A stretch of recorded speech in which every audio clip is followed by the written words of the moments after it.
Salam sejahtera kepada semua yang sedang menonton. Tempoh hari saya telah mengeluarkan satu kenyataan berkenaan dengan segerakan suntikan vaksin COVID-19 kepada golongan pekerja ekonomi gig.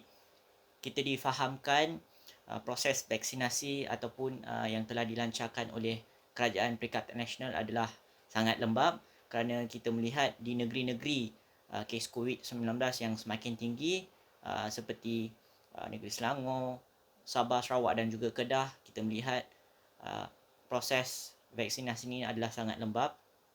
Saya telah menggesa supaya kerajaan menyegerakan suntikan vaksin ini kepada golongan pekerja ekonomi gig, dan kita melihat golongan pekerja ekonomi gig ni adalah dalam kalangan pemandu dan juga penghantar makanan, dalam kalangan pemandu-pemandu Grab, penunggang-penunggang daripada Food Panda dan juga Lalamove dan lain-lain.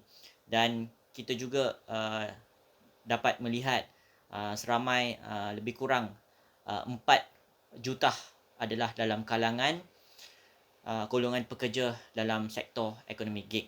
Dan kita melihat sebelum PKP 1 dilancarkan, pekerja dalam sektor ekonomi gig ni adalah lebih kurang dalam 500,000, tetapi selepas PKP 1 dan sehingga kini angka itu telah meningkat, ramai yang telah beralih kepada sektor ekonomi gig.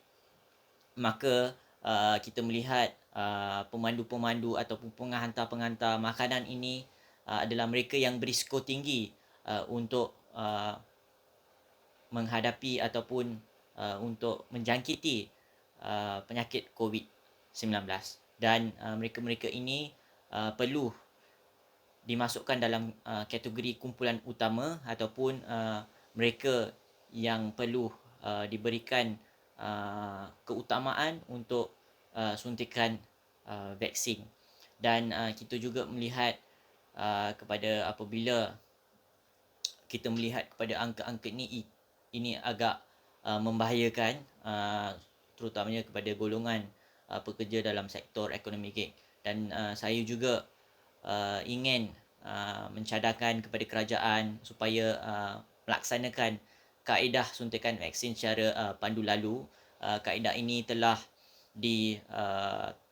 dilancarkan ataupun dilaksanakan di negara-negara seperti Amerika Syarikat dan juga Indonesia untuk melajukan proses suntikan vaksin. Dan kita juga melihat kepada apabila total lockdown dilaksanakan bermula 1 Jun ini, kita akan melihat kepada jumlah rakyat yang membuat pesanan di online ini akan meningkat secara mendadak. Kita akan melihat sebab utama mereka membuat tempahan di online atau tempahan makanan di online adalah kerana mereka tidak mahu keluar daripada rumah.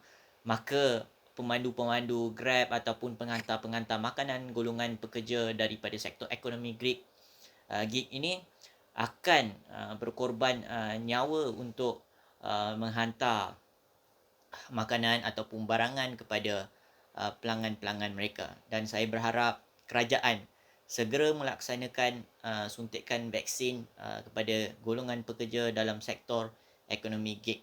Dan saya juga berharap kita sentiasa menjaga penjarakan sosial apabila kita keluar dalam tempoh lockdown ini.